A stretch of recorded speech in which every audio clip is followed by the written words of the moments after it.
Psalm 14. When you find the word fool in the Psalms or the Proverbs, that word does not refer to somebody with a low IQ, somebody who's not intelligent.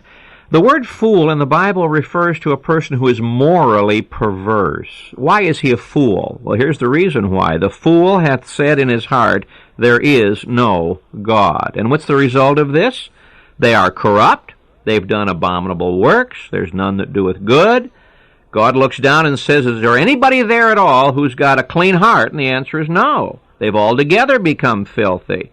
They have no knowledge of God. You see, the fear of the Lord is the beginning of wisdom. And when people don't fear God, then they don't have any wisdom, spiritually or otherwise. The fool says, there is no God. Practical atheism. By the way, most of the world today lives in this philosophy of practical atheism. Oh, there may be a God, but I'm not going to think about him. God is not in all their thoughts. And as a consequence, God is not in all their lives. The fool says, no God.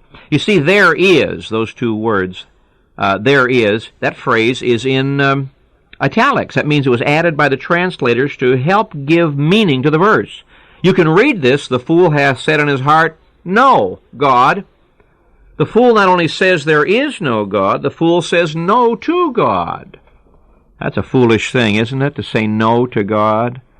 In the first place, when you say no to God, you are telling God you know more about life than he does. When you say no to God, you're saying you have more authority than he has.